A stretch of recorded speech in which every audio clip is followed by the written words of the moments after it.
Hello दोस्तों, कैसे हैं आप। आज की वीडियो में मैं 4 धामों में से एक धाम यानी बद्रीनाथ धाम के बारे में बताने जा रहा हूं। बहुत से भक्त बद्रीनाथ जाने का प्लान बनाते हैं, तो मैं आपको बताऊंगा कि 2023 में आप कैसे बद्रीनाथ धाम जा सकते हैं, बद्रीनाथ में रुकने की क्या व्यवस्था है, बद्रीनाथ में खाने पीने की क्या व्यवस्था है, बद्रीनाथ की यात्रा कब करनी चाहिए और कौन सा तरीका सही रहेगा बद्रीनाथ की यात्रा करने के लिए, और बद्रीनाथ के अलावा कौन कौन से अन्य दर्शनीय स्थल हैं। आखिर में ये भी जानेंगे कि बद्रीनाथ की यात्रा में एक व्यक्ति का खर्चा कितना आने वाला है। तो दोस्तों, वीडियो के अंत तक देखिए और कमेंट्स में जय बद्री विशाल आप सभी भक्त जरूर लिखिएगा। और जिन भक्तों ने मेरे चैनल को सब्सक्राइब नहीं किया है वो मेरे चैनल को सब्सक्राइब कर बेल आइकन को प्रेस कर दें, क्योंकि मेरे चैनल में यात्रा से जुड़े हुए वीडियो बराबर लोड करते रहते हैं। चलिए वीडियो को शुरू करते हैं। सबसे पहले बात कर लेते हैं कि कैसे बद्रीनाथ धाम तक पहुंच सकते हैं। बद्रीनाथ धाम की यात्रा करने के लिए सबसे पहले भक्त पहुंचेंगे हरिद्वार या फिर योग नगरी ऋषिकेश। इन दोनों जगहों से बद्रीनाथ धाम की यात्रा की शुरुआत होती है। हरिद्वार और ऋषिकेश से रेल लाइन व वाहन मार्ग से भारत से जुड़े हुए हैं। हालांकि योग नगरी ऋषिकेश के लिए बहुत ही कम ट्रेनें चलती हैं, लेकिन हरिद्वार के लिए मुख्य रूप से सभी शहरों से ट्रेन चलती हैं, तो आप बाई ट्रेन हरिद्वार तक जा सकते हैं। हरिद्वार पहुंचने के बाद आगे की यात्रा आपको बाई रोड करना होगा। अगर दूरी की बात करूं तो हरिद्वार से बद्रीनाथ की दूरी 316 किलोमीटर के आसपास पड़ेगी और योग नगरी ऋषिकेश से बद्रीनाथ की दूरी लगभग 290 किलोमीटर के आसपास पड़ेगी।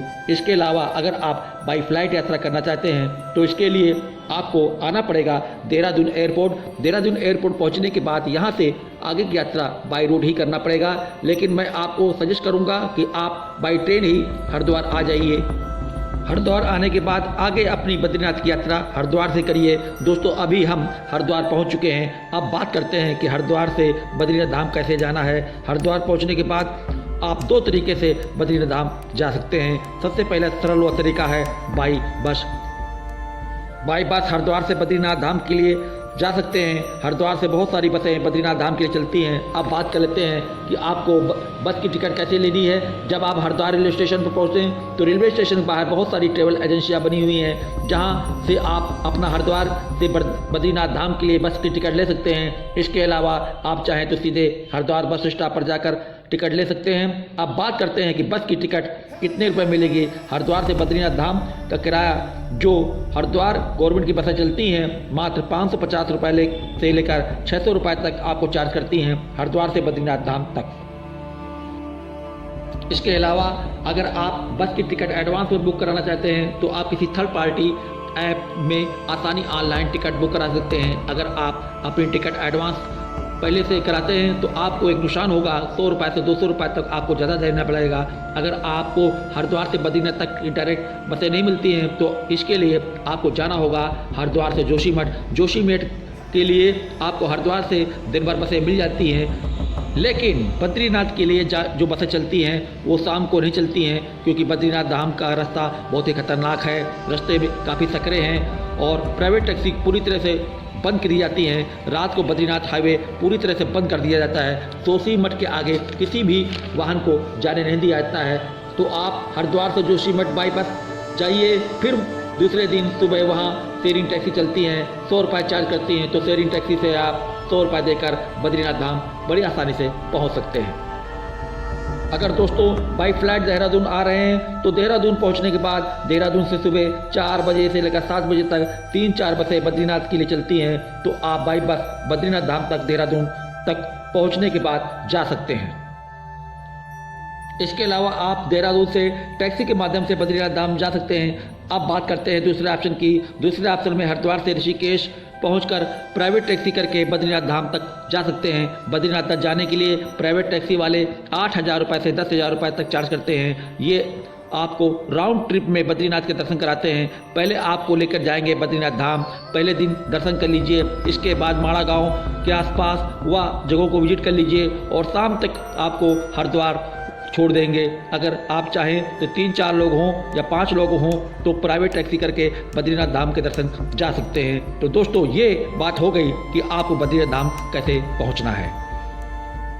चलिए दोस्तों, अब बात कर लेते हैं कि बद्रीनाथ में रुकने की क्या व्यवस्था है। बद्रीनाथ धाम में आप 3 तरीके से रुक सकते हैं। सबसे पहले ऑप्शन की बात करें तो वहाँ बहुत सारे आश्रम बने हुए हैं जहाँ पर आपको 200 रुपये से लगा 300 रुपये में नाइट स्टे करने को मिल जाएगा, तो आप इन आश्रम में रुक सकते हैं। दूसरे ऑप्शन की बात करें, वहाँ पर GMVN का यात्री निवास बना हुआ है और एक होटल देवलोक बना हुआ है। अगर आप यात्री निवास में रुकते हैं तो यहाँ पर आपको 300 रुपये में डोमेट्री अवेलेबल हो जाती है। अगर होटल देवलोक में रुकना चाहते हैं तो यहाँ पर आपको सेमी डीलक्स या डीलक्स रूम मिल जाएंगे। अगर सेमी डीलक्स की बात करें तो यहाँ पर आपको 3800 रुपये देने पड़ेंगे। अगर आप डीलक्स रूम में रुकना चाहते हैं तो होटल देवलोक में, तो यहाँ पर आपको 4800 रुपये देने पड़ेंगे। लेकिन यहाँ पर जब आप रुकते हैं तो यहाँ पर आपको लंच डिनर ब्रेकफास्ट भी इसी में करने को मिल जाता है।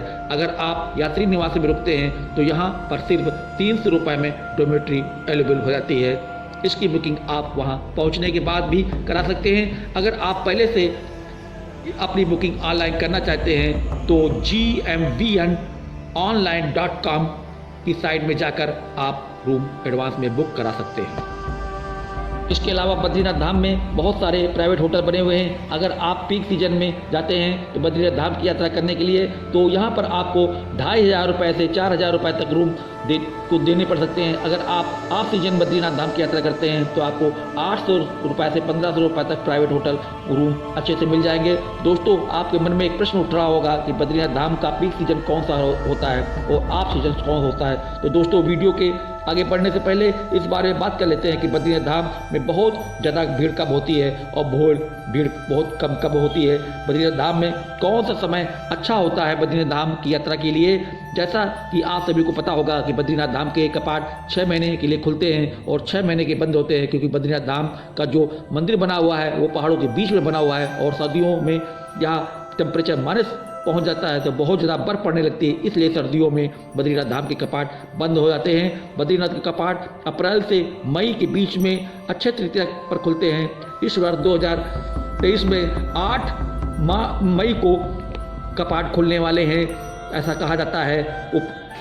और उधर अक्टूबर के महीने में कार्तिक पूर्णिमा के दिन बंद किए जाते हैं, यानी 20 नवंबर को बंद हो जाएंगे। तो इस 6 महीनों के बीच में बद्रीनाथ धाम की यात्रा कर सकते हैं। बद्रीनाथ धाम की यात्रा करने के लिए सबसे अच्छा समय होता है सितंबर अक्टूबर का, क्योंकि इस समय यहाँ पर बहुत ही कम भीड़ होती है।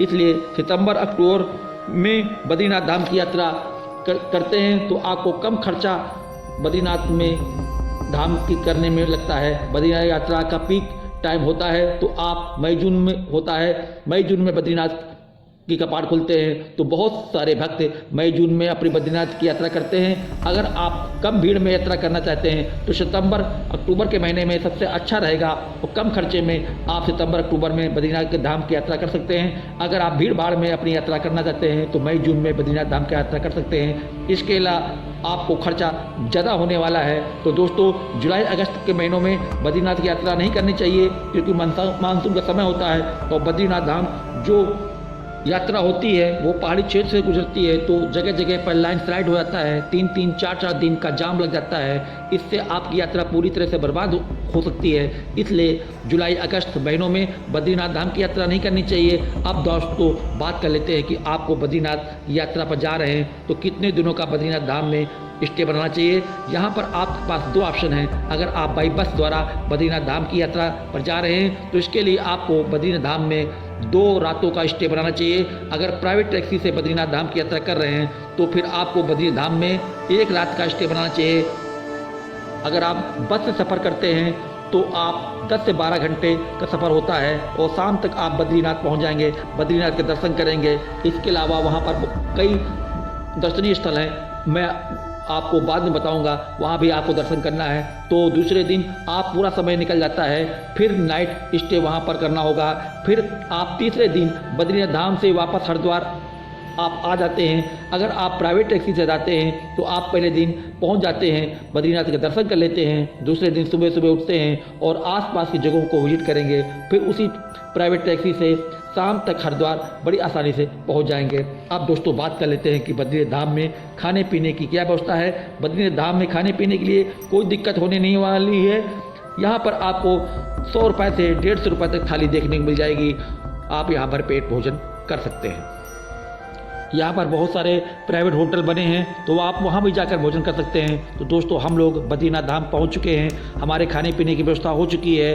अब चलना है बद्री धाम में दर्शन करने के लिए। अगर बस स्टैंड पर उतरते हैं तो वहाँ से मात्र 500 मीटर दूरी पर बद्री धाम का मंदिर बना हुआ है। आप मंदिर पहुंच जाए। मंदिर पहुंचने के बाद मंदिर परिसर में ही सत्यकुंड बना हुआ है। अगर आप स्नान करना चाहते हैं तो स्नान कर सकते हैं। अगर आप स्नान नहीं करना चाहते हैं तो वहां कुछ बूंदे डाल लीजिए अपने ऊपर, मंदिर में लाइन लग जाइए। अगर आप पीक सीजन में दर्शन करने जा रहे हैं, यानी मई जून में जा रहे हैं, तो आपको 4 से 5 घंटे लग सकते हैं बाबा बद्री विशाल के दर्शन करने के लिए। अगर आप ऑफ सीजन में जा रहे हैं तो आपको आधे से 1 घंटे में बहुत आसानी से दर्शन मिल जाएंगे बद्री विशाल महाराज के। तो सामने विराजमान है बद्री विशाल जी, आप इनके दर्शन कीजिए, अपनी मनोकामना मांगिए और दर्शन करने के बाद वापस आ जाइए मंदिर में। और भी भगवान के मंदिर बने हुए हैं, तो आप इनके भी दर्शन करिए। दर्शन करने के बाद आपको बाहर आना है। बाहर आने के बाद आपको जाना है ब्रह्म कपाल। दोस्तों, ब्रह्म कपाल वो जगह है जहाँ पर अपने पूर्वजों के पिंडदान करते हैं। अगर आप भी बद्रीनाथ में पिंडदान करना चाहते हैं तो वहाँ ब्रह्म कपाल पर जाकर अपने पूर्वजों का पिंडदान कर सकते हैं।